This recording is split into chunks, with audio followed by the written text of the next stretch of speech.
फिक्र मुझे होती है अपने बच्चों के बारे में, क्योंकि कल को उन्हें कोई अगर एक भीड़ ने घेर लिया कि तुम हिंदू हो या मुसलमान, तो उनके पास तो कोई जवाब ही नहीं होगा। कैसे हुआ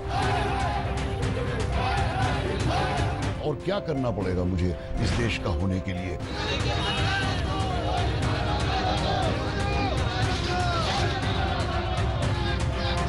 दुनिया जानती है कि माइनॉरिटीज का क्या हाल है हिंदुस्तान में भी और पाकिस्तान में भी। मैं फिर नहीं रहा हूं, ना मैं अपने अल्फाज वापस ले रहा हूं। मैंने जो ये बात कही बतौर एक मुसलमान नहीं, बतौर एक फिक्रमंद हिंदुस्तानी। फिल्मों में अपनी बेहतरीन एक्टिंग और बेबाक बयानबाजी के लिए मशहूर एक्टर नसरुद्दीन शाह सोशल और पॉलिटिकल मुद्दों पर हमेशा खुलकर बोलते रहे हैं। हालांकि कई बार अपने बयानों के लिए वो विवादों में भी फंस चुके हैं और आलोचनाओं का भी सामना कर चुके हैं। नसरुद्दीन एक ऐसे कलाकार हैं जिन्होंने बॉलीवुड में एक से बढ़कर एक हिट फिल्में दी हैं। आज उनके बर्थडे के खास मौके पर हम बात करेंगे उनकी लाइफ से जुड़े कुछ खास और ऐसे किस्सों और विवादों के बारे में जिनके बारे में शायद ही आपको पता हो। 20 जुलाई 1950 को उत्तर प्रदेश के बाराबंकी में जन्मे नसरुद्दीन शाह एक ऐसे कलाकार हैं जिनकी एक्टिंग की जितनी तारीफ की जाए उतनी कम होगी। भले ही एक्टर नसरुद्दीन शाह को एक्टिंग विरासत में नहीं मिली, मगर इसे नकारा नहीं जा सकता कि नसरुद्दीन शाह का जन्म एक्टिंग के लिए ही हुआ था। फिल्मों में उनके रोल को देखकर ऐसा लगता था कि मानो वो किरदार खास तौर पर नसीर साहब के लिए ही बनाया गया हो। नसरुद्दीन ने अपने फिल्मी करियर की शुरुआत साल 1975 में आई फिल्म निशान से की थी। इंडस्ट्री में आए हुए उन्हें करीब 5 दशक का समय पूरा होने जा रहा है। इस दौरान वे कई सारे छोटे बड़े प्रोजेक्ट्स का हिस्सा रहे हैं।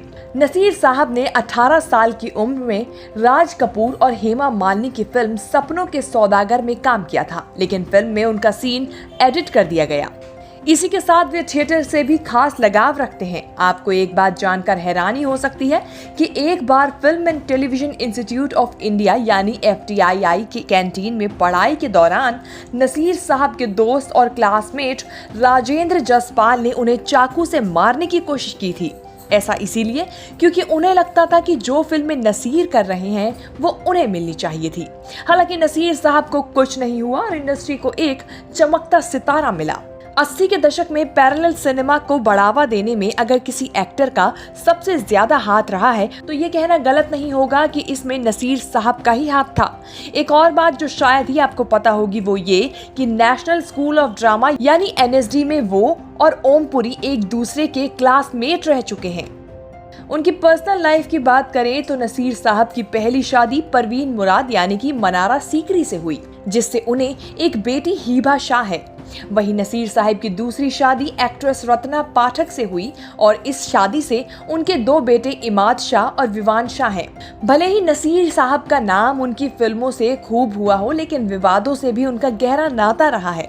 सबसे पहले बात करते हैं उनके सबसे विवादित बयान के बारे में जो लंबे समय तक सुर्खियों में रहा था। ऐसा क्या कहा उन्होंने, खुद ही सुन लीजिए। बच्चों के बारे में, क्योंकि कल को उन्हें कोई अगर एक भीड़ ने घेर लिया कि तुम हिंदू हो या मुसलमान, तो उनके पास तो कोई जवाब ही नहीं होगा। इस बात की फिक्र होती है क्योंकि हालात जल्दी सुधरते तो मुझे नजर नहीं आ रहे। इस बयान ने उनके खिलाफ देशद्रोही और पाकिस्तान चले जाने तक के नारे लगवा दिए थे। इसके बाद वो काफी सुर्खियों में रहे और देश में कई जगह उनके खिलाफ खूब नारेबाजी भी हुई। इस पर हमारे साथ हुए एक इंटरव्यू में उन्होंने बताया था कि उस वक्त उन्होंने चिंता सिर्फ अपने बच्चों के लिए नहीं बल्कि देश में आगे आने वाली जनरेशन के लिए जाहिर की थी, लेकिन उसे गलत तरीके से पेश किया गया। सुनिए उन्होंने क्या कहा। मैंने ये नहीं कहा कि ऐसा होना चाहिए या ऐसा होगा।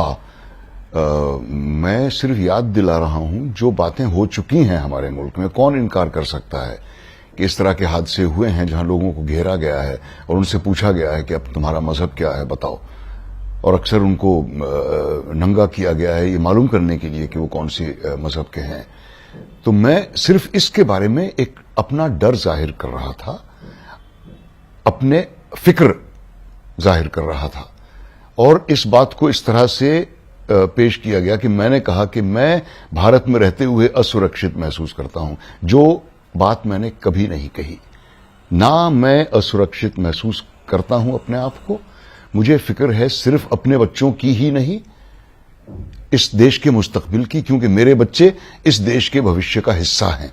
मैं उनकी बात कर रहा था कि मुझे फिक्र है।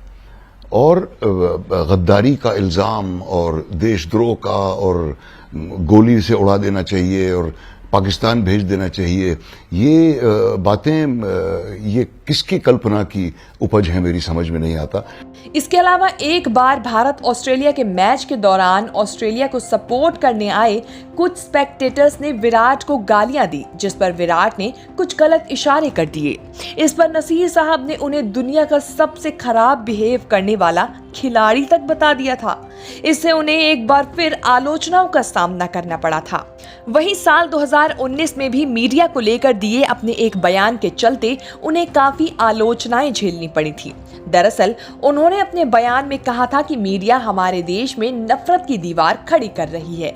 हमारे देश का संविधान हमें बोलने सोचने की आजादी देता है, लेकिन हम जब बोलते हैं तो सजा दी जाती है।